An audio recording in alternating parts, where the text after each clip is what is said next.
CIET NCERT द्वारा प्रस्तुत है कक्षा 7 के लिए हिंदी की ध्वनि पाठ्य पुस्तक मल्हार। पृष्ठ संख्या 128। अध्याय 10 मीरा के पद। इस पाठ के दाईं ओर एक बार कोड दिया गया है जिसे स्कैन करके आप इस पाठ से संबंधित अतिरिक्त जानकारी प्राप्त कर सकते हैं। 1. बसो मेरे नैनन में नंदलाल, मोहनी मूर्ति सांवरी सूरती, नैना बने विशाल, अधर सुधा रस मुरली राजती, उर्वैजंती माल, क्षुद्र घंटिका कटितट शोभित, नुपुर शब्द रसाल, मीरा के प्रभु संतन सुखदाई, भक्त वछल गोपाल। 2. बरसे बदरिया सावन की मन भावन की, सावन में उमग्यो मेरो मनवा, भनक सुनी हरि आवन की, उमड़ घुमड़ चहुँ दिश से आया, दामिन दमकै झरलावन की, नन्ही नन्ही बूंदन मेहा बरसे, शीतल पवन सुहावन की, मीरा के प्रभु गिरधर नागर, आनंद मंगल गावन की। मीरा। इस पृष्ठ पर एक सुंदर चित्र है जिसमें मीरा एक हाथ में एक तारा और दूसरे हाथ में कमल पुष्प लिए पद गा रही हैं। वह एक पेड़ के नीचे बैठी हैं, सामने एक नदी बह रही है, आकाश में बादल छाए हैं जिनसे वर्षा का जल बरस रहा है, चारों ओर हरियाली है, मीरा के ही निकट एक हिरन और नदी के उस पार एक मोर यूं लग रहे हैं जैसे वे मीरा के पद सुन रहे हों। आसपास फूल खिले हुए हैं। पृष्ठ संख्या 129। कवयित्री से परिचय। पृष्ठ संख्या 129। कवयित्री से परिचय। आपने जो रचना अभी सुनी है उसे आज से लगभग 500 वर्ष पहले रचा गया था। इसे हिंदी की महान कवयित्री कृष्ण भक्त और संत मीरा ने रचा था। यह माना जाता है कि मीरा बचपन से ही कृष्ण की भक्ति में मगन रहती थीं। एक राजकुमारी होते हुए भी उन्होंने संतों का जीवन चुना और महलों को त्याग कर तीर्थों की यात्राएं करने लगीं। उन्होंने मंदिरों में भजन गाना और सत्संग करना प्रारंभ कर दिया। उनके गाए हुए भजन लोग आज भी श्रद्धा और प्रेम से गाते, पढ़ते और सुनते सुनाते हैं। यहाँ मीराबाई का एक चित्र है जिसमें वे एक तारा लिए अपने पद सुना रही हैं। पाठ से। आइए अब हम इस कविता पर विस्तार से चर्चा करें। आगे दी गई गतिविधियां इस कार्य में आपकी सहायता करेंगी। मेरी समझ से। क. यहाँ दिए गए प्रश्नों का सटीक उत्तर कौन सा है उसके सामने तारा बनाइए। कुछ प्रश्नों के एक से अधिक उत्तर भी हो सकते हैं। 1. बसो मेरे नैनन में नंदलाल। पद में मीरा किनसे विनती कर रही हैं? संतों से, भक्तों से, वैजंती से या श्री कृष्ण से? 2. बसो मेरे नैनन में नंदलाल पद का मुख्य विषय क्या है? प्रेम और भक्ति, प्रकृति की सुंदरता, युद्ध और शांति या ज्ञान और शिक्षा? इस पृष्ठ पर एक चित्र है जिसमें मीराबाई एक नदी के किनारे एक तारा हाथ में लिए अपने पद गा रही हैं। पृष्ठ संख्या 130। 3. बरसे बदरिया सावन की। पद में कौन सी ऋतु का वर्णन किया गया है? सर्दी, गर्मी, वर्षा या वसंत? यहाँ एक बालिका का चित्र है जो एक पेड़ से लटके झूले पर झूला झूल रही है। 4. बरसे बदरिया सावन की पद को पढ़कर ऐसा लगता है जैसे मीरा प्रसन्न हैं, दुखी हैं, उदास हैं या चिंतित हैं। ख. हो सकता है कि आपके समूह के साथियों ने अलग अलग उत्तर चुने हों। अपने मित्रों के साथ चर्चा कीजिए कि आपने ये उत्तर ही क्यों चुने। मिलकर करें मिलान। पाठ में से चुनकर कुछ शब्द यहाँ दिए गए हैं। अपने समूह में इन पर चर्चा कीजिए और इन्हें इनके सही अर्थों या संदर्भों से मिलाइए। इसके लिए आप शब्दकोश, इंटरनेट या अपने शिक्षकों की सहायता ले सकते हैं। यहाँ इस पृष्ठ पर एक तालिका दी गई है जिसमें 2 स्तंभ हैं। पहले स्तंभ में कुछ शब्द दिए गए हैं तथा दूसरे स्तंभ में उन शब्दों से संबंधित अर्थ या संदर्भ दिए गए हैं। तालिका के पहले स्तंभ का शीर्षक है शब्द, जिसके अंतर्गत कुछ शब्द इस प्रकार दिए गए हैं। 1 नंदलाल, 2 वैजंतीमाल, 3 सावन, 4 गिरधर। दूसरे स्तंभ में इन्हीं शब्दों से संबंधित अर्थ अथवा संदर्भ शीर्षक से कुछ इस प्रकार वाक्य दिए गए हैं।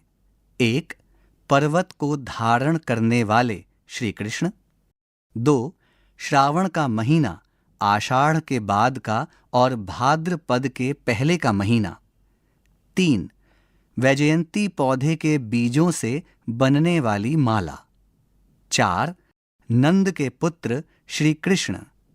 अब आप इन शब्दों को इनके सही अर्थ अथवा संदर्भ के साथ मिलान करें।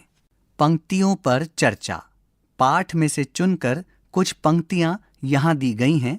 इन्हें पढ़कर आपको इनका क्या अर्थ समझ में आया? अपने विचार अपने समूह में साझा कीजिए और लिखिए। क नन्ही नन्ही बूंदन मेहा बरसे, शीतल पवन सुहावन की। ख मीरा के प्रभु संतन सुखदाई, भक्त वछल गोपाल। पृष्ठ संख्या 131। सोच विचार के लिए पाठ को एक बार फिर से पढ़िए, पता लगाइए और लिखिए।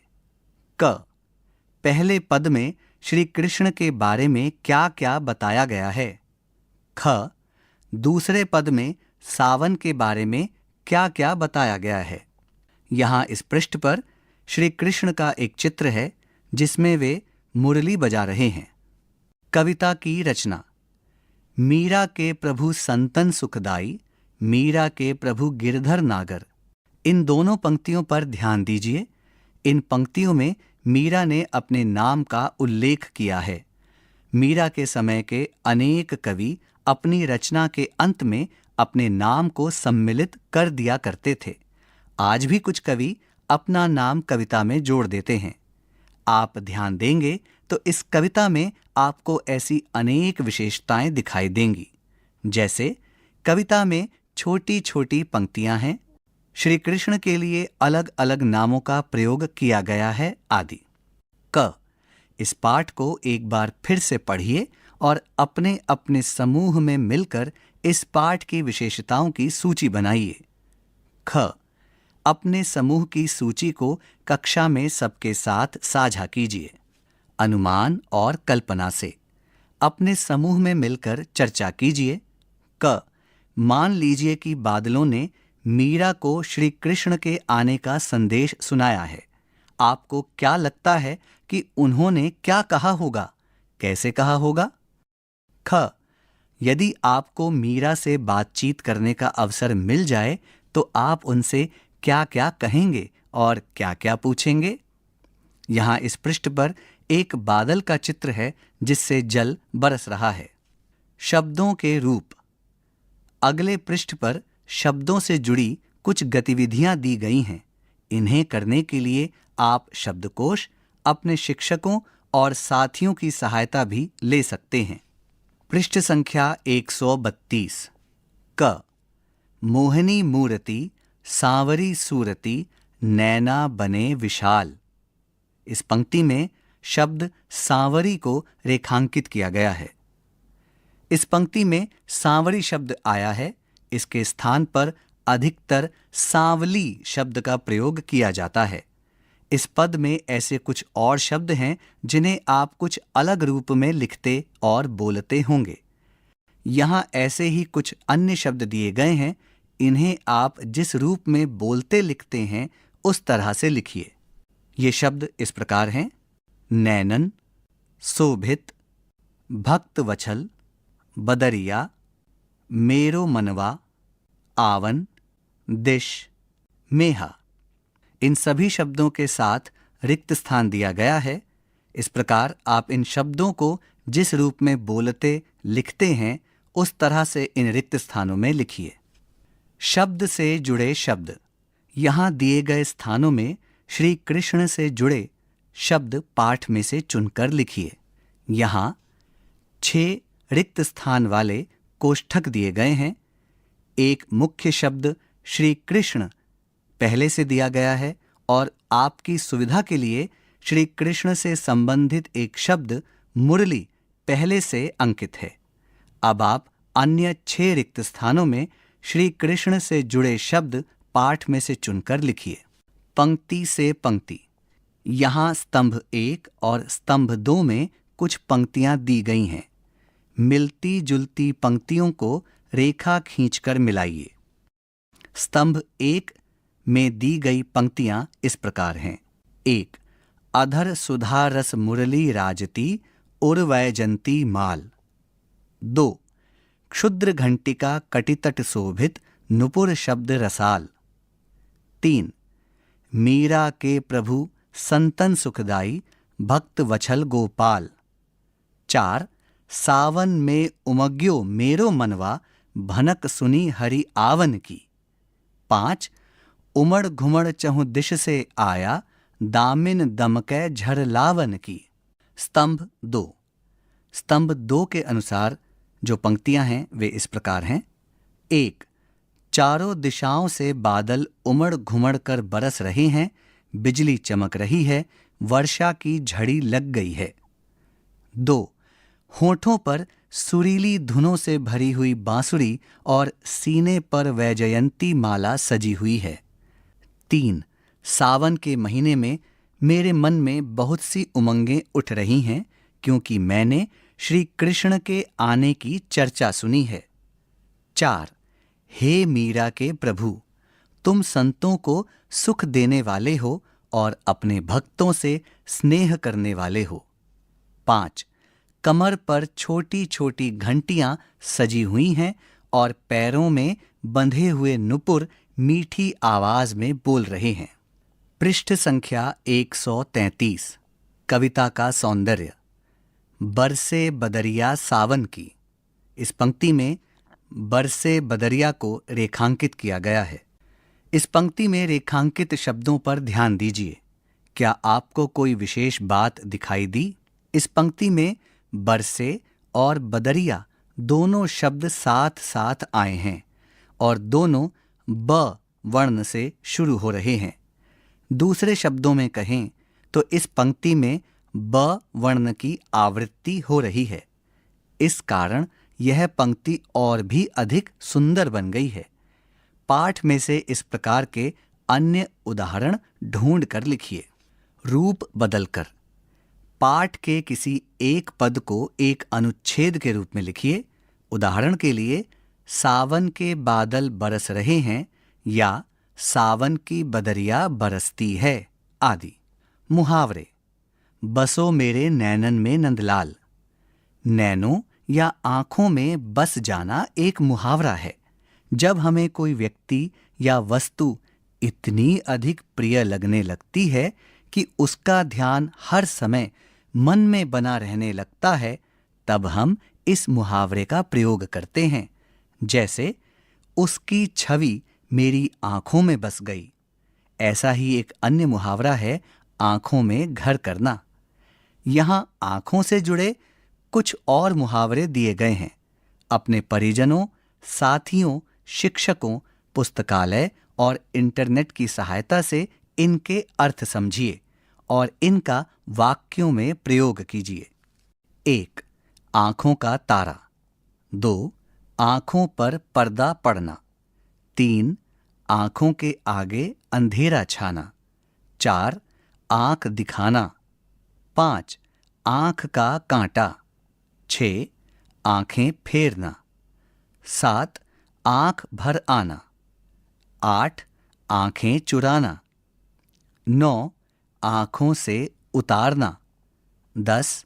आंखों में खटकना। यहाँ इस पृष्ठ पर एक पत्र का चित्र है जिस पर आंखें बनी हुई हैं। पास ही एक कलम और एक दवात का चित्र है जिसके नीचे कुछ और पत्र रखे हैं। पृष्ठ संख्या 134। सबकी प्रस्तुति। पाठ के किसी एक पद को चुनकर अपने समूह के साथ मिलकर अलग अलग तरीके से कक्षा के सामने प्रस्तुत कीजिए। उदाहरण के लिए गायन करना, भाव नृत्य प्रस्तुति करना, कविता पाठ करना आदि। यहाँ एक चित्र है जिसमें एक बालक ढोलक बजा रहा है। पाठ से आगे आपकी बात। क बरसे बदरिया सावन की। 1। इस पद में सावन का सुंदर चित्रण किया गया है। जब आपके गांव या नगर में सावन आता है तो मौसम में क्या परिवर्तन आते हैं, वर्णन कीजिए। 2। सावन की ऋतु में किस किस प्रकार की ध्वनियां सुनाई देती हैं? इन ध्वनियों को सुनकर आपके मन में कौन कौन सी भावनाएं उठती हैं? आप कैसा अनुभव करते हैं? अपने अनुभवों के आधार पर बताइए।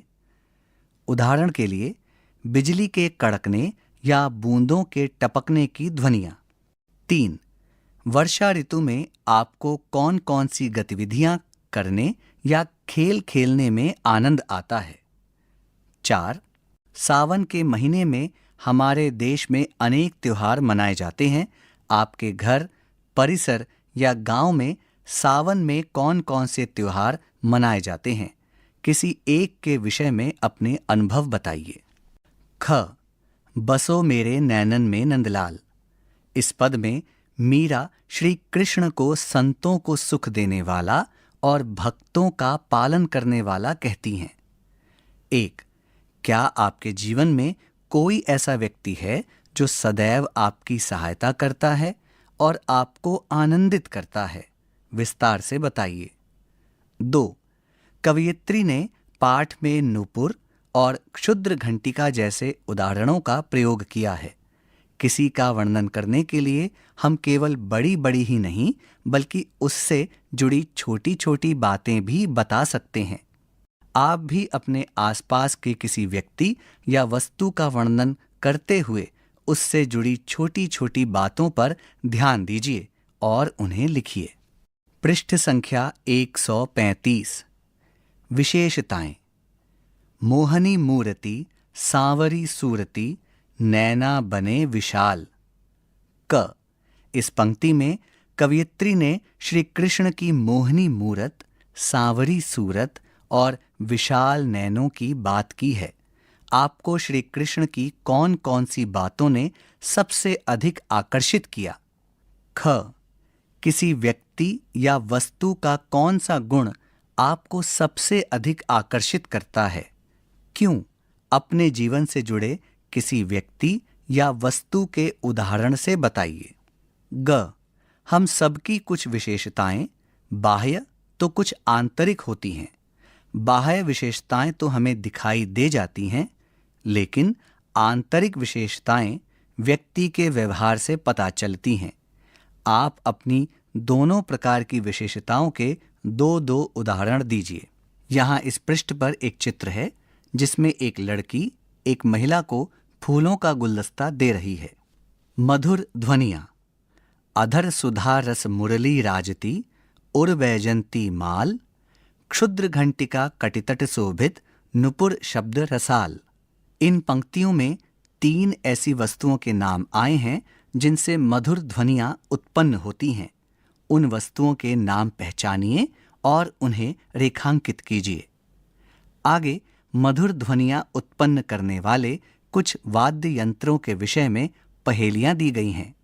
इन्हें पहचानकर सही चित्रों के साथ रेखा खींचकर मिलाइए। यहाँ एक नदी का चित्र है जिसके आसपास चट्टानें हैं और हरियाली है। पृष्ठ संख्या 136। यहाँ इस पृष्ठ पर एक तालिका है जिसके 2 स्तंभ हैं। पहले स्तंभ में पहेलियां लिखी हैं और दूसरे स्तंभ में उन पहेलियों के उत्तर के रूप में कुछ वाद्य यंत्रों के चित्र हैं। पहले स्तंभ में जो पहेलियां हैं वे इस प्रकार हैं। 1. हवा से बोलती है, सुर में गीत सुनाती है, होठों से छू जाए तो मन को लुभाती है। 2 दो साथियों का जोड़ा हाथों से है बजता, ताल मिलाए ताल से हर संगत में सजता। 3 शाहों में शामिल होती, फूंकों से संगीत सुनाती, सुख के सारे काम सजाती, दुख में भी ये साथ निभाती। 4 तारों में छिपा संगीत, माँ सरस्वती का गहना, छेड़े जब अंगुलियां बहे रागों का झरना। 5 दो हाथों से बजती है ये, ताल से थिरके पैर, हर उत्सव की है ये साथी, लटक गले ये करती सैर। 6 नागिन सी लहराती है जो, बड़ी खास आवाज है जिसकी, 3 चीन रंगीन हीन से मिली जुली पहचान है इसकी। 7 100 तारों का जादू, डंडियों से जो गाए, कश्मीर की वादियों जैसा मधुर संगीत लाए। 8 छोटा सा यंत्र है, हाथों से बजता जाए, घर मंदिर का साथी, झनकार से मन बहलाए। इस तालिका के दूसरे स्तंभ में इन पहेलियों का उत्तर चित्रों के रूप में दिया गया है। ये चित्र इस प्रकार हैं। 1 ढोलक, 2 बांसुरी, 3 संतूर, 4 तबला, 5 वीणा, 6 शहनाई, 7 मंजीरा, 8 बीन। पृष्ठ संख्या 137। इस पृष्ठ पर मीरा का पद गाते हुए एक चित्र है। उनके केश खुले हुए हैं, उनके कानों में झुमके हैं, माथे पर टीका है और हाथों में एक तारा है। वे श्री कृष्ण के पद गाते हुए उनकी भक्ति में लीन हैं। यह मीरा का कांगड़ा शैली में बना चित्र है। इस चित्र के आधार पर मीरा के संबंध में एक अनुच्छेद लिखिए। सावन से जुड़े गीत अपने परिजनों, मित्रों, शिक्षकों, पुस्तकालय या इंटरनेट की सहायता से सावन में गाए जाने वाले गीतों को ढूंढिए और किसी एक गीत को अपनी लेखन पुस्तिका में लिखिए। आप सावन से जुड़ा कोई भी लोकगीत, खेल गीत, कविता आदि लिख सकते हैं। कक्षा के सभी समूहों द्वारा एकत्रित गीतों को जोड़कर एक पुस्तिका बनाइए और कक्षा के पुस्तकालय में उसे सम्मिलित कीजिए। खोजबीन। आपने पढ़ा कि मीरा श्री कृष्ण की आराधना करती थीं। आपने कक्षा 6 की पुस्तक मल्हार में पढ़ा था कि सूरदास भी श्री कृष्ण के भक्त थे। अपने समूह के साथ मिलकर सूरदास की कुछ रचनाएं ढूंढकर कक्षा में सुनाइए। इसके लिए आप पुस्तकालय और इंटरनेट की सहायता ले सकते हैं। पृष्ठ संख्या 138। आज की पहेली। पाठ में से चुनकर कुछ शब्द यहाँ दिए गए हैं। इनकी अंतिम ध्वनि से मिलती जुलती ध्वनि वाले शब्द वर्ग में से खोजिए और लिखिए। यहाँ इस पृष्ठ पर एक तालिका है जिसमें 2 स्तंभ हैं। पहले स्तंभ का शीर्षक है शब्द तथा दूसरे स्तंभ का शीर्षक है समान ध्वनि वाले शब्द। आपकी सुविधा के लिए शब्द मूर्ति के लिए समान ध्वनि वाला शब्द सूरती दिया गया है। अब आप दिए गए शब्दों के अनुसार समान ध्वनि वाले शब्द वर्ग में से चुनकर लिखिए। तालिका के पहले स्तंभ जिसका शीर्षक शब्द है, उसके शब्द इस प्रकार हैं। सावन, उमड़, नागर, नंदलाल। इनके सामने रिक्त स्थान दिए गए हैं जिनमें आपको इन शब्दों से संबंधित समान ध्वनि वाले शब्द रिक्त स्थानों में लिखने हैं। आपके संकेत के लिए साथ ही एक वर्ग दिया गया है जिसमें कुछ अक्षर लिखे गए हैं। ये अक्षर बाएं से दाएं ओर इस प्रकार हैं। पहली पंक्ति आ, घू, म, ड़। दूसरी पंक्ति व, अ, सु, गो। तीसरी पंक्ति न, ग, र, पा।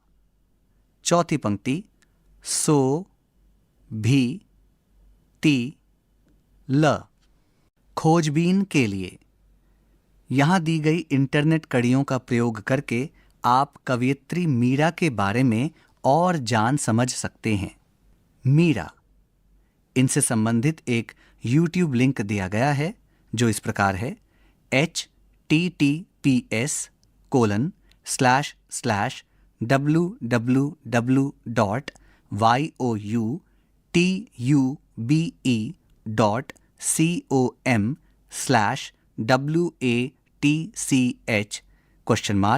v equal to capital K, capital W, capital K, T, capital P, capital M, 8, C, dash, capital P, capital A, and A, B, underscore, CHANNEL equal to capital N, capital C, capital E, capital R, capital T, capital O, capital F, capital F, capital I, capital C, capital I, capital A, capital L। Meera के भजन, इससे संबंधित एक YouTube link यहाँ दिया गया है जो इस प्रकार है https://www.youtube.com/watch v equal to 8, 6, capital Z, dash, capital A, capital A, 2, V, capital B, capital Q, capital M, and A, B, underscore, CHANNEL equal to capital N, capital C, capital E, capital R, capital T, capital O, capital F, capital F, capital I, capital C, capital I, capital A, capital L। Meera Bai, इनसे संबंधित अतिरिक्त जानकारी के लिए एक YouTube link यहाँ दिया गया है जो इस प्रकार है https://www.youtube.com/watch v equal to O, 2, capital G, S, M, capital V, I, 3, 7, S, capital A, and A, B, underscore, CHANNEL equal to capital N, capital C, capital E, capital R, capital T, capital O, capital F, capital F, capital I, capital C, capital A, capital L। Meera के भजन MS Subbulakshmi, इनसे संबंधित एक YouTube link यहाँ दिया गया है जो इस प्रकार है https://www.youtube.com/watch v equal to capital E, H, H, capital O, C, capital N, capital J, capital X, capital J, E, capital I, and A, B, underscore, CHANNEL equal to capital P, R, A, S, A, R, capital B, H, A, R, A, T, I, capital A, R, C, H, I, V, E, S। Meera film 1945 भाग 1, इससे संबंधित एक YouTube link यहाँ दिया गया है जो इस प्रकार है https://www.youtube.com/watch equal to capital O 0 5 capital Q capital U W W 2 U 7 capital Q and AB underscore CHANNEL equal to capital P RASAR capital B HARATI capital A RCHIVES। मेरे तो गिरधर गोपाल इस शीर्षक से संबंधित एक YouTube लिंक यहाँ दिया गया है जो इस प्रकार है https://www.youtube.com/watch equal to capital P 8 Q 9 dash C capital J capital K 0 D G and A B underscore CHANNEL equal to capital N capital C capital E capital R capital T capital O capital F capital capital I capital C capital I capital A capital L। पृष्ठ संख्या 139। पढ़ने के लिए। स्वामी भक्त सुमुख। पुराने समय में महिंसक राज्य में जब सकुल नामक राजा का शासन था, चित्रकूट पर्वत पर एक गुफा में हंसों का बहुत बड़ा झुंड निवास करता था। एक दिन कुछ हंस आहार की तलाश में निकल पड़े। नगर के पास एक भव्य कमल सरोवर दिख रहा है। यहाँ एक चित्र है जिसमें कुछ हंस आकाश में उड़ रहे हैं। एक हंस ने यह बात कही, दूसरे हंस ने कहा वह मानुषीय कहलाता है। तो एक और हंस ने कहा वह बहुत सुंदर है, उसमें 5 प्रकार के कमल उगते हैं। तभी तीसरे हंस ने कहा हमारे चुगने के लिए वह आदर्श जगह रहेगी। यहाँ एक चित्र है जिसमें तीनों हंस आपस में बातें कर रहे हैं। हंसों के राजा मराल देव को तनिक संदेह था।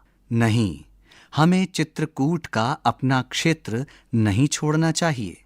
यहाँ एक चित्र है जिसमें हंसों का राजा मराल देव अपने साथी हंसों से कुछ कह रहा है। उसका मंत्री सुमुख उनसे सहमत था। हाँ महाराज, ठीक कह रहे हैं, और वैसे भी जिस जगह का उपयोग मनुष्य करते हों वहां पर जाना हमारे लिए सुरक्षित नहीं है। तभी दूसरे हंस ने कहा पर एक बार जगह तो देखें। यहाँ एक चित्र है जिसमें कुछ हंस उड़ रहे हैं और मंत्री सुमुख कुछ कह रहे हैं तथा उसका उत्तर एक अन्य हंस दे रहा है।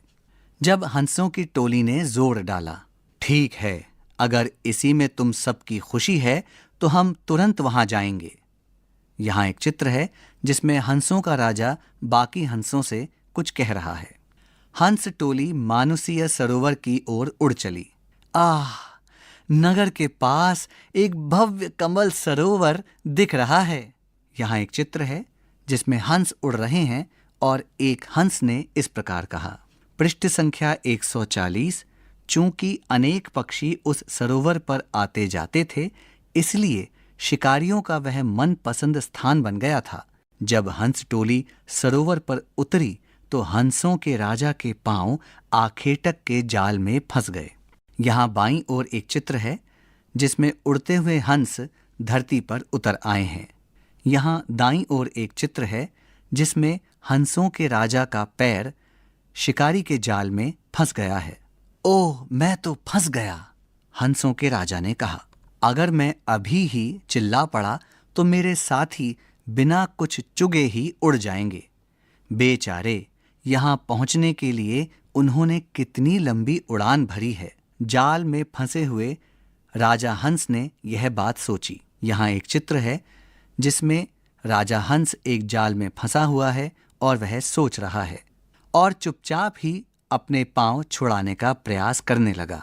मैं जितना खींचता हूं, जाल की रस्सी मेरे शरीर में उतनी ही अधिक फंसती चली जाती है। यहाँ एक चित्र है जिसमें राजा हंस जाल से छुड़ाने का प्रयास कर रहा है। उसने शांति से इंतजार किया। अब वे पानी में क्रीड़ा और उछल-कूद कर रहे हैं। उन्होंने पेट भर चुग लिया होगा। यहाँ एक चित्र है जिसमें राजा हंस कुछ सोच रहा है और पास ही कुछ हंस जल में क्रीड़ा कर रहे हैं। तब हंसों को संकट का संकेत सुनाई दिया। खतरे का संकेत, चलो जल्दी वापस चित्रकूट चलते हैं। यहाँ एक चित्र है जिसमें हंसों ने संकट का संकेत सुना और कहा, लेकिन पुकारा किसने था? यह पता लगाने का समय नहीं है। हमें अपने प्राणों की रक्षा करने के लिए यहाँ से उड़ जाना चाहिए। यहाँ एक चित्र है जिसमें हंस उड़ने का प्रयास कर रहे हैं। पूरी टोली में केवल एक हंस ऐसा था जो उड़ जाने को तैयार न था, और वह था मंत्री सुमुख। मुझे महाराज मरालदेव दिखाई नहीं दे रहे। कहीं वही तो घायल नहीं हो गए? यहाँ एक चित्र है जिसमें मंत्री सुमुख कुछ सोच रहा है। चिंताग्रस्त सुमुख सरोवर पर लौट कर गया और उसने राजा को घायल और लहूलुहान अवस्था में पाया। पृष्ठ संख्या 141। चिंता ना करें महाराज, मैं अपनी जान देकर भी आपको बंधन से छुड़ाऊंगा। यहाँ एक चित्र है जिसमें मंत्री सुमुख राजा हंस से कुछ कह रहे हैं। लेकिन तुम क्यों चिंता करते हो? देखो, शेष सब के सब उड़ गए हैं। मेरे जैसे फंसे हुए पक्षी के लिए आशा ही क्या बचती है भला? यहाँ एक चित्र है जिसमें राजा हंस अपने मंत्री से कुछ कह रहे हैं। मैं आपको इस स्थिति में छोड़ने की अपेक्षा आपके साथ मर जाना अधिक पसंद करूंगा, लेकिन तुम्हारे इस बलिदान से हमारा या किसी और का कौन सा प्रयोजन सिद्ध हो सकता है? हे पक्षियों में श्रेष्ठ, संकट की इस घड़ी में आपके साथ रहना मेरा परम कर्तव्य है। यहाँ एक चित्र है जिसमें राजा और मंत्री आपस में बातें कर रहे हैं। सचमुच ऐसा करना तुम्हारी महानता का प्रमाण है। मैं तुम्हारी स्वामी भक्ति की प्रशंसा करता हूँ, फिर भी मैं तुम्हें जाने की अनुमति देता हूँ। तभी देखो, आखेटक इसी ओर आ रहा है। यहाँ एक चित्र है जिसमें एक ओर से आखेटक आ रहा है और दूसरी ओर हंस राजा और मंत्री उसे देख रहे हैं। वाह, क्या सौभाग्य है! आज मेरे जाल में एक साथ 2 हंस फंसे हैं। यहाँ एक चित्र है जिसमें एक ओर आखेटक है और दूसरी ओर दोनों हंस हैं। आसपास कुछ हरियाली है, लेकिन जब वह निकट गया, अरे तुम तो मुक्त हो, फिर दूसरे हंस की भांति उड़ क्यों नहीं जाते? यहाँ एक चित्र है जिसमें आखेटक मंत्री हंस से कुछ कह रहा है। मैं इन्हें नहीं छोड़ सकता। ये मेरे राजा होने के साथ साथ प्रिय मित्र भी हैं। इन्हें मुक्त कर दो और हमें जाने दो। यहाँ मंत्री हंस का चित्र है। लेकिन तुम तो जब चाहो जा सकते हो। नहीं, मैं अकेले अपनी मुक्ति की कामना नहीं करता। सचमुच मैं तुमसे विनती करता हूँ, महाराज को छोड़ दो और बदले में मुझे पकड़ लो। यहाँ एक चित्र है जिसमें आखेटक के हाथ में एक पिंजरा है और दूसरी ओर जाल में फंसे हुए राजा हंस और साथ में मंत्री हंस का चित्र है। मैं इनके समान ही आकार में बड़ा और मोटा ताज़ा हूँ।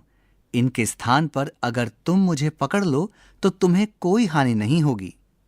इस प्रकार सौम्यता से किंतु दृढ़तापूर्वक बातचीत करके सुमुख आखेटक का हृदय परिवर्तन करने में सफल हो गया। यहाँ एक चित्र है जिसमें मंत्री हंस कुछ कह रहा है। मैं तुम्हारी स्वामी भक्ति देखकर अत्यंत प्रभावित हूँ। जाओ, मैं तुम्हारे राजा को मुक्त कर देता हूँ। धन्यवाद, तुम भी सदा सुखी रहो। यहाँ एक चित्र है जिसमें आखेटक हाथ में पिंजरा लिए खड़ा है और वह मंत्री हंस से कुछ कह रहा है। बड़ी कोमलता से आखेटक ने हंस के फंसे हुए पांव को छुड़ाया और उसके जख्मों को धोकर साफ किया। यहाँ एक चित्र है जिसमें आखेटक राजा हंस को जाल से छुड़ा रहा है और उसके जख्मों को धो रहा है। पास ही उसका मंत्री हंस है और कुछ दूर एक पिंजरा रखा है। पृष्ठ संख्या 142। हे महाराज, इस आखेटक ने हमें छोड़कर हम पर बहुत उपकार किया है। यह चाहता तो हमें क्रीड़ा हंस बनाकर यहाँ के राजा को भेंट करके पुरस्कार पा सकता था, या हमें मारकर हमारा मांस बेच सकता था। आप इस आखेटक की ओर से यहाँ के राजा से बात क्यों नहीं करते? यहाँ एक चित्र है जिसमें मंत्री हंस राजा हंस से कुछ कह रहा है। हमें अपने राजा के पास ले चलो। यहाँ एक चित्र है जिसमें आखेटक अपना जाल समेट रहा है और पास ही राजा हंस और मंत्री हंस खड़े हैं। लेकिन ऐसा करना संकट से खाली नहीं है। राजा तुम्हें पालतू बनाकर बंधन में रख सकते हैं या मरवा भी सकते हैं। तुम्हारा हृदय परिवर्तन हो गया। हो सकता है कि तुम्हारे राजा भी कठोर हृदय वाले ना हों। यहाँ एक चित्र है जिसमें आखेटक हंसों से कुछ कह रहा है और दोनों हंस भी कुछ बात कह रहे हैं। आखेटक दोनों हंसों को राजा सकुल के पास ले गया। ये दोनों उत्तम हंस हैं। महाराज, ये हंसों के राजा और उनके सेनापति हैं। ये तुम्हारे हाथ कैसे लगे? यहाँ एक दरबार का चित्र है जिसमें आखेटक हाथ जोड़े राजा से कुछ कह रहे हैं। पास ही कुछ दरबारी हैं और राजा के समक्ष दोनों हंस खड़े हैं। तब आखेटक ने सारा किस्सा सुनाया। इन्हें सोने के आसन पर बैठाया जाए, इनके लिए शहद और मिश्री का प्रबंध किया जाए। यहाँ राजा का चित्र है जो कुछ कह रहे हैं। जब हंसों का खाना हो गया, हंसों, मैं तुम्हारे लिए क्या कर सकता हूँ? यहाँ एक चित्र है जिसमें राजा हंसों से कुछ कह रहे हैं और पीछे की ओर आखेटक खड़ा है। हे राजा, इस आखेटक ने कृपा पूर्वक हमें मुक्त किया। हम आपके पास इसे पुरस्कार दिलवाने के लिए आए हैं। यहाँ एक चित्र है जिसमें हंसों के राजा मरालदेव आखेटक के राजा सकुल से कुछ कह रहे हैं। राजा ने उनकी प्रार्थना स्वीकार कर ली। मैं तुम्हें एक घर, रथ, भरपूर सोना दे रहा हूं और तुम्हारे लिए 1 लाख की आय की व्यवस्था करता हूं। यहाँ राजा का कुछ कहते हुए चित्र है। राजा सकुल की अनुमति लेकर हंसों का राजा मरालदेव और सुमुख अपने झुंड में वापस आ गए। आप कैसे मुक्त हुए? यह सब मेरे सेनापति सुमुख की समझदारी और निष्ठा के कारण संभव हुआ। उसने मुझे बचाने के लिए अपने प्राणों की बाजी लगा दी। यहाँ एक चित्र है जिसमें हंसों के राजा और सेनापति एक ओर हैं, दूसरी ओर अन्य हंस हैं। पृष्ठ संख्या 143। पढ़ने के लिए। विजयी विश्व तिरंगा प्यारा। विजयी विश्व तिरंगा प्यारा, झंडा ऊंचा रहे हमारा। सदा शक्ति बरसाने वाला, प्रेम सुधा सरसाने वाला, वीरों को हरसाने वाला, मातृभूमि का तन मन सारा। झंडा ऊंचा रहे हमारा, विजयी विश्व तिरंगा प्यारा। स्वतंत्रता के भीषण रन में लख कर जोश बड़े क्षण क्षण में। कांपे शत्रु देख कर मन में, मिटे जावे भय संकट सारा। झंडा ऊंचा रहे हमारा, विजयी विश्व तिरंगा प्यारा। इस झंडे के नीचे निर्भय ले स्वराज्य यह अविचल निश्चय। बोलो भारत माता की जय, स्वतंत्रता है ध्येय हमारा। झंडा ऊंचा रहे हमारा, विजयी विश्व तिरंगा प्यारा। आओ प्यारे वीरों आओ, देश धर्म पर बलि बलि जाओ। एक साथ सब मिलकर गाओ, प्यारा भारत देश हमारा। झंडा ऊंचा रहे हमारा, विजयी विश्व तिरंगा प्यारा। इसकी शान न जाने पाए, चाहे जान भले ही जाए। विश्व विजय करके दिखलाए, तब होवे प्रणपूर्ण हमारा। झंडा ऊंचा रहे हमारा, विजयी विश्व तिरंगा प्यारा। श्यामलाल गुप्त, पार्षद। यहाँ इस पृष्ठ के निचले भाग में बाईं ओर और दाईं ओर चित्र दिए गए हैं। बाईं ओर एक लड़का तिरंगा झंडा लिए प्रसन्न मुद्रा में है और दाईं ओर एक लड़की तिरंगा झंडा लिए प्रसन्न मुद्रा में है। पृष्ठ संख्या 144। शब्दकोश। यहाँ आपके लिए एक छोटा सा शब्दकोश दिया गया है। इस शब्दकोश में वे शब्द हैं जो विभिन्न पाठों में आए हैं और आपके लिए नए हो सकते हैं। किसी किसी शब्द के कई अर्थ भी हो सकते हैं। पाठ के संदर्भ से जोड़कर आप यह अनुमान स्वयं लगाएं कि कौन सा अर्थ पाठ के लिए अधिक उपयुक्त है। कहीं कहीं शब्दों के अनेक समानार्थी भी दिए गए हैं। इससे आप प्रसंग के अनुसार अनुकूल शब्द का चयन करना सीख सकेंगे। यह शब्दकोश आपको शब्दों के न केवल सही अर्थ जानने में सहायता करेगा, अपितु शब्दों की सही वर्तनी भी सिखाएगा। यहाँ एक चित्र है जिसमें एक बालक और बालिका प्रसन्न मुद्रा में हैं और आसपास उनके अलग अलग अक्षर लिखे हैं। शब्द का अर्थ देने से पहले मूल शब्द के बाद कोष्ठक में एक संकेताक्षर दिया गया है। इन संकेतों से हमें शब्दों की भाषा और व्याकरण संबंधी जानकारी मिलती है। यहाँ जो संकेताक्षर अथवा संक्षिप्त रूप प्रयुक्त हुए हैं वे इस प्रकार हैं।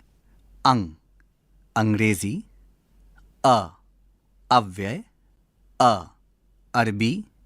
अ, क्री, अकर्मक क्रिया। पु, पुल्लिंग। फा, फारसी।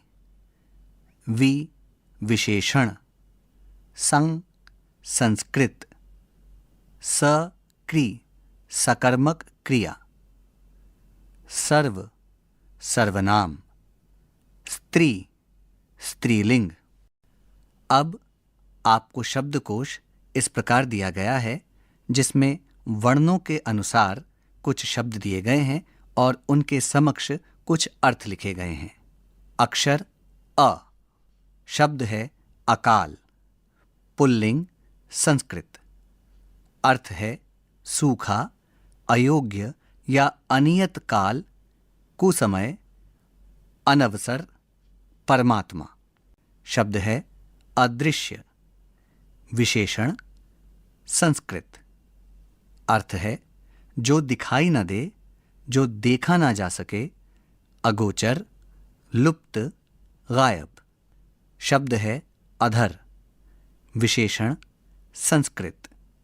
अर्थ है होंठ, नीचे का ओठ, अंतरिक्ष, पाताल, दक्षिण दिशा। शब्द है अनोखी। विशेषण अर्थ है अनूठा, अद्भुत, अपूर्व, नया, सुंदर। शब्द है अनौपचारिक।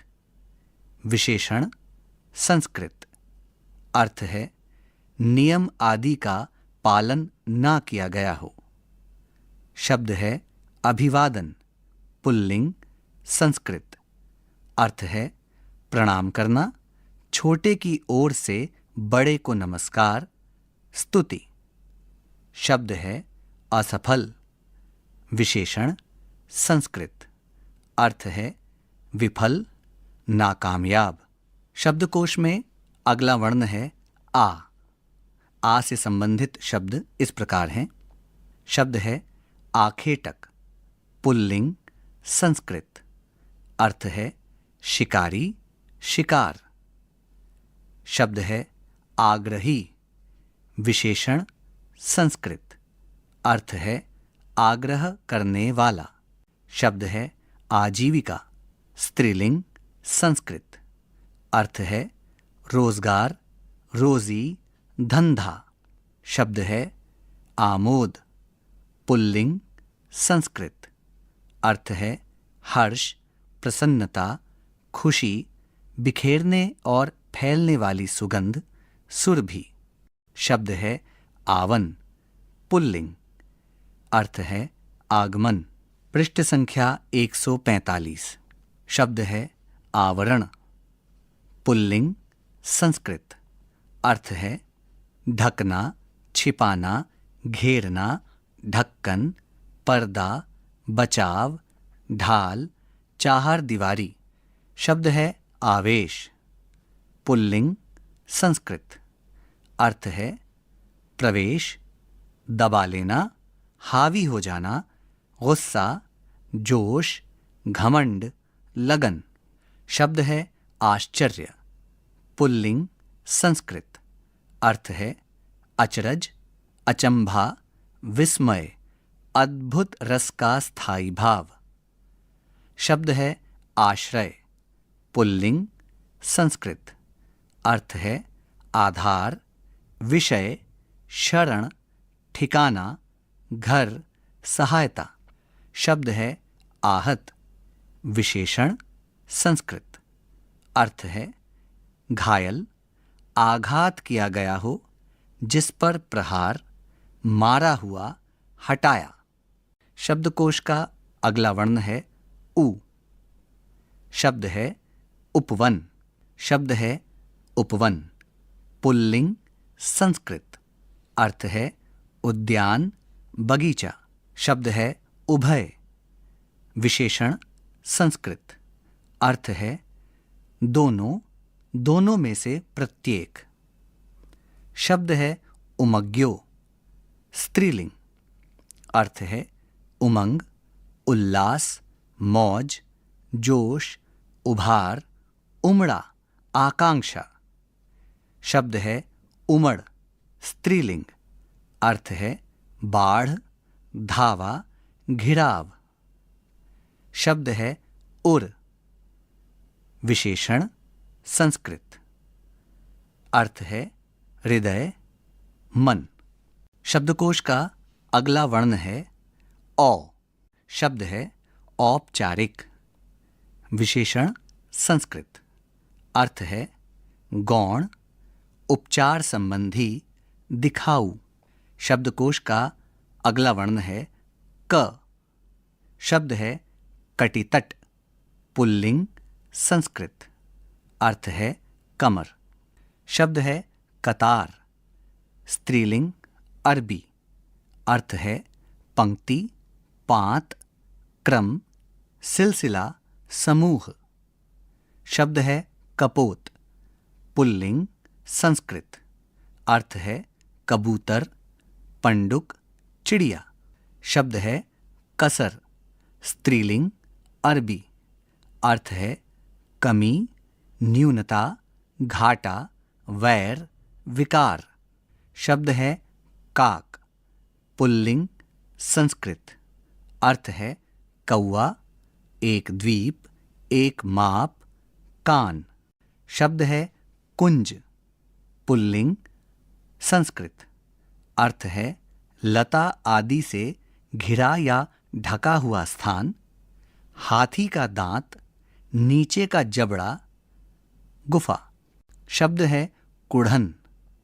स्त्रीलिंग, अर्थ है खीज, कुढ़ने का भाव, जलन, विवशता आदि की अनुभूति से होने वाला मनस्ताप।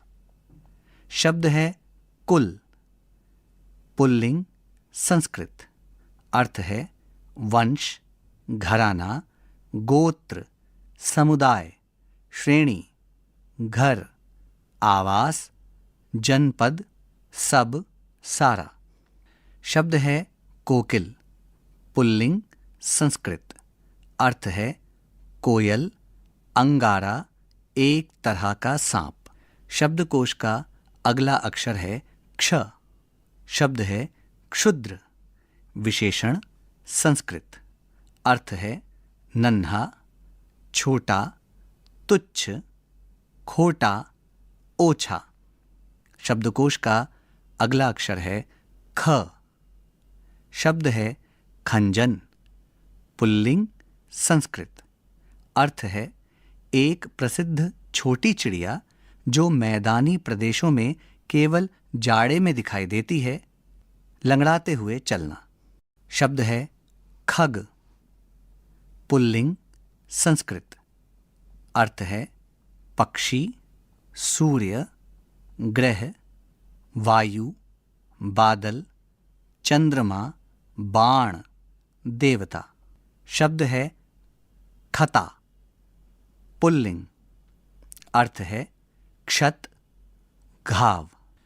शब्दकोश का अगला अक्षर है ग। शब्द है गावन, स्त्रीलिंग, अर्थ है गाने का ढंग। पृष्ठ संख्या 146।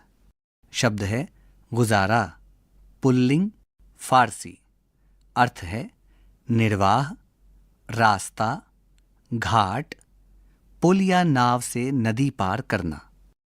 शब्दकोश का अगला अक्षर है घ। शब्द है घंटिका, स्त्रीलिंग, संस्कृत, अर्थ है छोटी घंटी, घुंघरू। शब्द है घनघोर, विशेषण, संस्कृत, अर्थ है बहुत घना, जबरदस्त, गहरा, भयंकर। शब्द है घसियारा, पुल्लिंग, अर्थ है घास खोदने वाला, घास काटने वाला, घास बेचने वाला।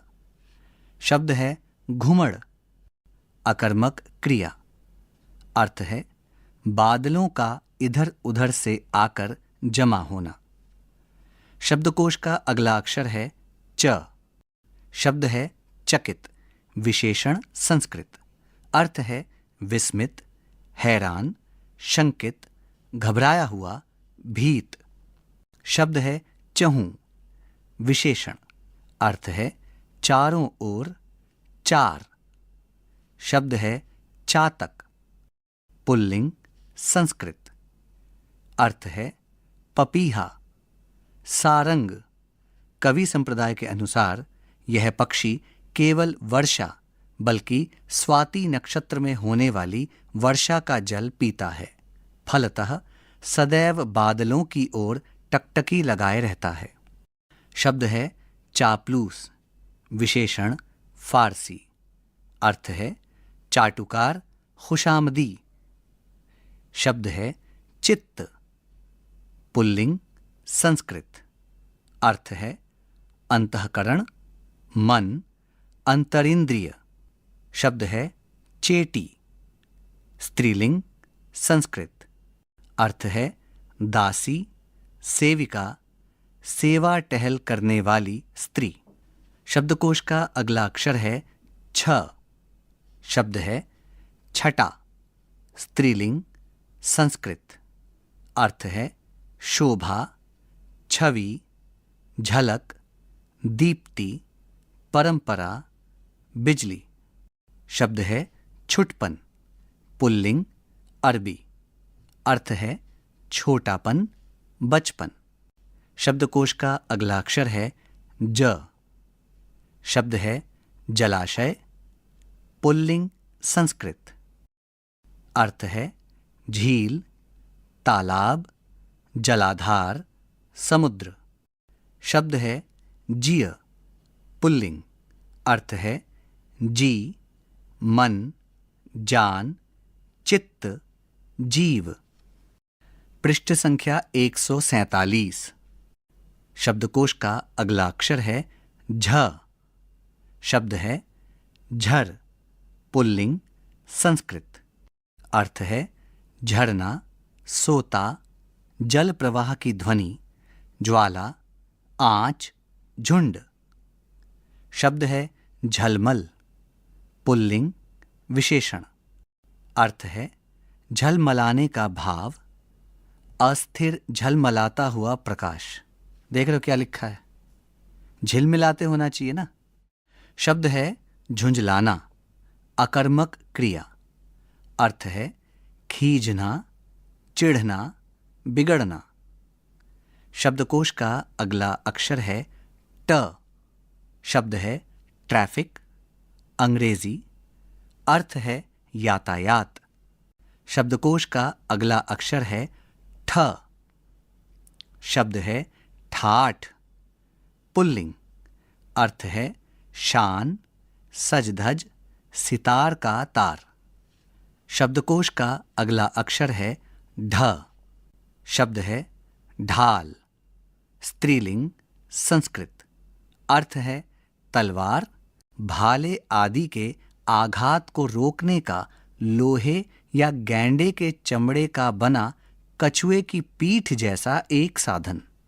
आगे की ओर क्रमशः नीची होती गई जमीन।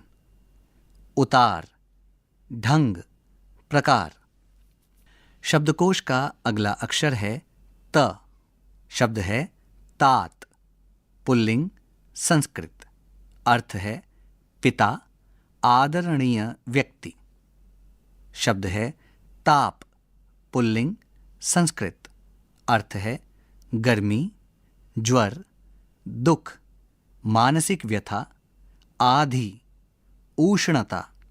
गर्माहट के लिहाज से किसी वस्तु की दशा, वह दशा जो एक वस्तु से दूसरी वस्तु में ऊष्मा के प्रवाह की दिशा निर्धारित करती है।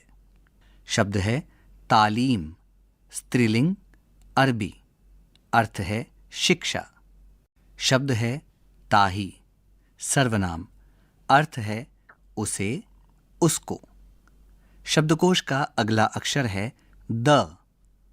शब्द है दम, पुल्लिंग, फारसी। अर्थ है सांस, श्वास, पल, लहजा, क्षण, ताकत, जिंदगी, जोर। शब्द है दामिन, स्त्रीलिंग। अर्थ है दामिनी, बिजली। शब्द है दुर्जन, पुल्लिंग, संस्कृत। अर्थ है दुष्ट मनुष्य, खल। शब्द है द्रोह, पुल्लिंग, संस्कृत। अर्थ है दूसरे का अनिष्ट चाहना, हिंसा, अपराध, वैर, विद्रोह। शब्दकोश का अगला अक्षर है न। शब्द है नभ, पुल्लिंग, संस्कृत। अर्थ है आकाश, आसमान, मेघ, जल, पृथ्वी आदि 5 तत्वों में से एक। शब्द है निर्भय, विशेषण, संस्कृत। अर्थ है निडर, निरापद, जो किसी से भय ना खाए। पृष्ठ संख्या 148। शब्द है नूपुर, पुल्लिंग, संस्कृत। अर्थ है घुंघरू, पैर का एक गहना। शब्द है नैना, पुल्लिंग। अर्थ है नेत्र, आंख। शब्दकोश का अगला अक्षर है प। शब्द है पनघट, पुल्लिंग। अर्थ है पानी भरने का घाट। शब्द है प्रतीति। अर्थ है प्रतीति, ज्ञान, बोध, हर्ष, विश्वास। शब्द है पवन, पुल्लिंग, संस्कृत। अर्थ है हवा, छलनी, पानी। शब्द है पैनी, विशेषण, स्त्रीलिंग। अर्थ है जो भीतर की वस्तु को देख सके, जिसकी धार बहुत तेज हो। शब्द है प्रशिक्षण, पुल्लिंग। अर्थ है किसी व्यवसाय, कला, दौड़ आदि की व्यवहारिक रूप में लगातार कुछ समय तक दी जाने वाली शिक्षा, ट्रेनिंग। शब्द है फरमाइश, स्त्रीलिंग, फारसी। अर्थ है आज्ञा रूप में कुछ मांगना, आज्ञा, कोई चीज भेजने की आज्ञा, ऑर्डर। शब्द है फौरन, अव्यय, अरबी। अर्थ है तुरंत, अभी, झटपट। शब्दकोश का अगला अक्षर है ब। शब्द है बघारना, सकर्मक क्रिया। अर्थ है छौंकना, तड़का देना, हींग, जीरा, प्याज आदि घी में कड़कड़ाकर दाल, तरकारी आदि में डालना। शब्द है बसन, पुल्लिंग, संस्कृत। अर्थ है वस्त्र, आवरण, ढकने की वस्तु, निवास। शब्द है बानी, स्त्रीलिंग। अर्थ है वाणी, सरस्वती, सार्थक शब्द, वचन, जीभ, स्वर, प्रशंसा। शब्द है बिद्ध, विशेषण, अर्थ है बिंधा हुआ, छेदा हुआ। शब्द है बिसारी, सकर्मक क्रिया, अर्थ है बिसराना, भुला देना। शब्द है बेड़ी, स्त्रीलिंग, बंधन, कैदियों, हाथी, घोड़ों आदि के पांवों में पहनाई जाने वाली लोहे की जंजीर। शब्द है बेध, पुल्लिंग, अर्थ है छेद, मूंगे आदि में किया हुआ छेद, मोती। शब्द है बेवक्त, पुल्लिंग, अरबी, अर्थ है कुसमय, किसी समय, हमेशा। शब्दकोश का अगला अक्षर है भ। शब्द है भक्त वछल, विशेषण, अर्थ है भक्त को प्यार करने वाला, भक्त के प्रति स्नेह युक्त। शब्द है भक्षक, विशेषण, संस्कृत, अर्थ है खाने वाला, भक्षण करने वाला। शब्द है भनक, स्त्रीलिंग, अर्थ है धीमी, अस्पष्ट ध्वनि, उड़ती हुई खबर। शब्द है भावन, पुल्लिंग, संस्कृत, अर्थ है निमित्त, कारण, उत्पादन, रुचिवर्धन, चिंतन, कल्पना, स्मरण। शब्द है भाव भंगिमा, स्त्रीलिंग, संस्कृत, अर्थ है मन के विकार को व्यक्त करने वाला अंग संचालन या क्रिया। पृष्ठ संख्या 149। शब्द है भौर, पुल्लिंग, अर्थ है भ्रमर, भौरा, मधुप, जलावर्त। शब्द है भ्रमण, पुल्लिंग, संस्कृत, अर्थ है घूमना, फिरना, यात्रा, अस्थिरता, चक्कर। शब्दकोश का अगला अक्षर है म।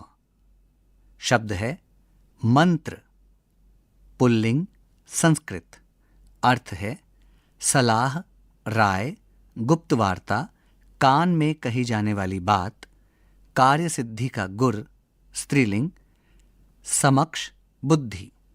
शब्द है मनहर, विशेषण, संस्कृत, अर्थ है मन को हरने चुराने वाला, सुंदर। शब्द है मानधन, पुल्लिंग, संस्कृत, विशेषण, अर्थ है मान का धनी, प्रतिष्ठा ही जिसका धन हो। शब्द है मुक्ति, स्त्रीलिंग, संस्कृत, अर्थ है आजादी, छुटकारा, मोक्ष। शब्द है मूर्ति, स्त्रीलिंग, संस्कृत, अर्थ है मूर्ति, शरीर, स्वरूप या शक्ल, प्रतिमा।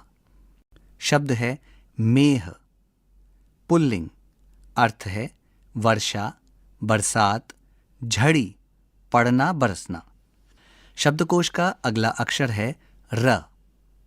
शब्द है रस, पुल्लिंग, संस्कृत, अर्थ है स्वाद, आनंद, प्रेम, द्रव, जल, मन में उत्पन्न होने वाला वह भाव जो काव्यपाठ, अभिनय दर्शन आदि से होता है। शब्द है रसाल, विशेषण, संस्कृत, अर्थ है रसीला, मीठा, मधुर, सुंदर, शुद्ध। शब्द है राजती, अकर्मक क्रिया, अर्थ है राजना, रहना, शोभित होना, विराजना। शब्द है रीसेस, अंग्रेजी, अर्थ है अल्पावकाश, मध्यावकाश।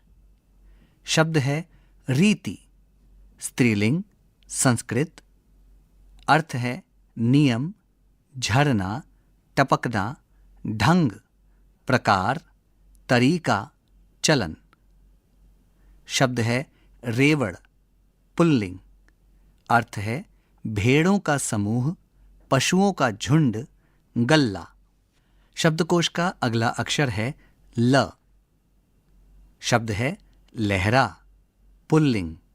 अर्थ है लहर, मजा, आनंद, बाजों की संगत जिसमें ताल स्वरों की केवल लय होती है, बादलों का कुछ देर जोर से बरसना, एक घास।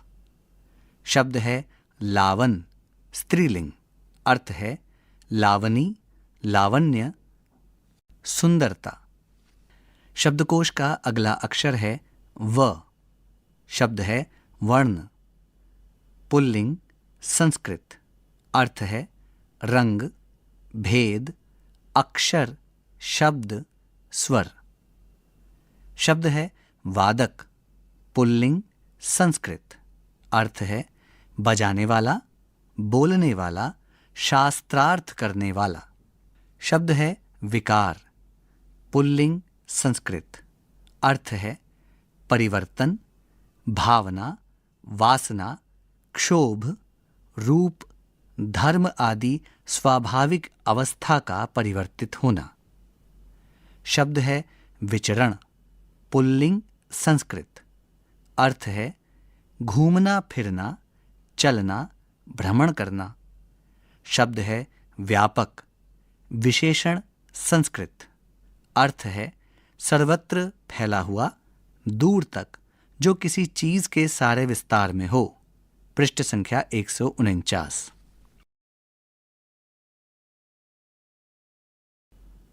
शब्द है शाखा, स्त्रीलिंग, संस्कृत। अर्थ है पेड़ की डाल, दरवाजे की चौखट, बाहु, संप्रदाय। शब्द है शुक, पुल्लिंग, संस्कृत। अर्थ है सुग्गा, तोता, वस्त्र, पोशाक। शब्द है शैली, स्त्रीलिंग, संस्कृत। अर्थ है रीति, किसी काम के करने का ढंग, तरीका, पद्धति। शब्द है श्याम, विशेषण, संस्कृत। अर्थ है सांवला, काला, कृष्ण। शब्दकोश का अगला अक्षर है स। शब्द है सदय, विशेषण, संस्कृत। अर्थ है दयालु, रहमदिल। शब्द है समुझी, स्त्रीलिंग। अर्थ है समझ, बुद्धि, प्रज्ञा, विचार। शब्द है साजिंदे, पुल्लिंग, फारसी। अर्थ है साज बजाने वाला, सारंगिया, तबलची। शब्द है सिद्धि, स्त्रीलिंग, संस्कृत, विशेषण। अर्थ है सफलता, अभ्युदय, अनुमान, दक्षता, निपुणता, मोक्ष, लाभ। शब्द है सुखदाई, पुल्लिंग, संस्कृत। अर्थ है सुख देने वाला। शब्द है सुधा, स्त्रीलिंग, संज्ञा। स्त्रीलिंग, संस्कृत। अर्थ है अमृत, रक्त, रस, दूध, जल, शहद, गंगा, बिजली, पृथ्वी। शब्द है सुधी, स्त्रीलिंग। अर्थ है याद, होश, चेत, खबर। शब्द है सुर, पुल्लिंग, संस्कृत। अर्थ है स्वर, आवाज, देवता, सूर्य। शब्द है सुरभि, विशेषण, संस्कृत। अर्थ है सुगंधित, खुशबूदार, प्रिय, मनोरम, प्रसिद्ध, बुद्धिमान, विद्वान। शब्द है सूरती, स्त्रीलिंग। अर्थ है शक्ल, रूप, याद, स्मरण। शब्द है सोहता, विशेषण। अर्थ है मोहक, सुंदर। शब्द है सोहावन, अकर्मक क्रिया। अर्थ है अच्छा लगना, भला मालूम, सुंदर, शोभित होना। शब्द है स्वच्छंद, पुल्लिंग, संस्कृत। अर्थ है अपनी इच्छा, पसंद। शब्दकोश का अगला अक्षर है ह। शब्द है हंसिया, पुल्लिंग। अर्थ है लोहे का धनुषाकार औजार जिससे फसल, तरकारी आदि काटते हैं। शब्द है हठी, विशेषण संस्कृत। अर्थ है हठ करने वाला, जिद्दी। पृष्ठ संख्या 151। ब्रेल भारती, हिंदी वर्ण व गिनती। इस पृष्ठ पर एक तालिका है जिसमें हिंदी वर्ण व गिनती को ब्रेल रूप में अंकित किया गया है। पृष्ठ संख्या 152। पहेलियों के उत्तर। यहाँ इस पृष्ठ पर एक तालिका है जिसमें पाठ में आए हुए पहेलियों के उत्तर दिए गए हैं। पाठ 1, माँ कह एक कहानी। प्रश्न, आज की पहेली। इन पहेलियों के उत्तर इस प्रकार हैं। माँ, पक्षी, सुरभि।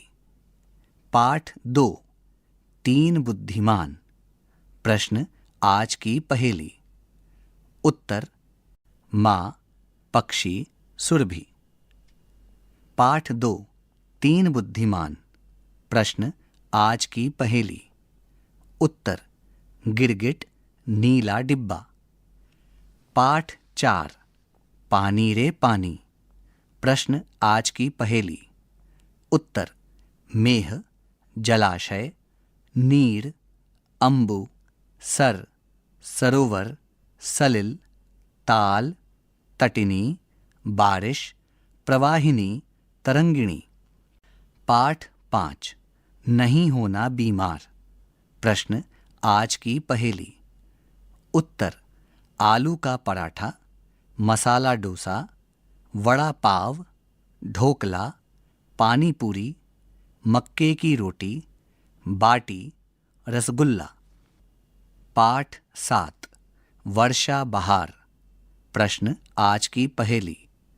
उत्तर, ग्रीष्म ऋतु, वर्षा ऋतु, शरद ऋतु, वसंत ऋतु, शीत ऋतु, पतझड़। पाठ 8, बिरजू महाराज से साक्षात्कार। प्रश्न, आज की पहेली। उत्तर, रूपक, लक्ष्मी, तिलवाड़ा, कहरवा, झूमरा, दीपचंदी, दादरा। पाठ 9, चिड़िया। प्रश्न, आज की पहेली। उत्तर, तोता, कौआ, खंजन, कोयल, कबूतर, चातक, हंस। पाठ 10, मीरा के पद। प्रश्न, मधुर ध्वनियाँ। उत्तर, बांसुरी, तबला, शहनाई, वीणा, ढोलक, बीन, संतूर, मजीरा। प्रश्न, आज की पहेली। उत्तर, आवन, घुमड़, नगर, गोपाल। पृष्ठ संख्या 153। मेरी अभिव्यक्ति।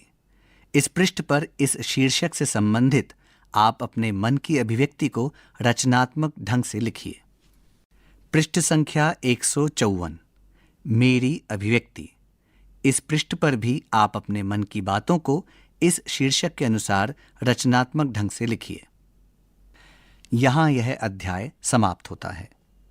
अभी आप सुन रहे थे कक्षा 7 की हिंदी की ध्वनि पाठ्य पुस्तक मल्हार। ध्वन्यांकन मंजू कुमारी। वाचन स्वर चांद मोहम्मद। निर्माण सहयोग कुसुम लता। निर्देशन एवं निर्माण विमलेश चौधरी।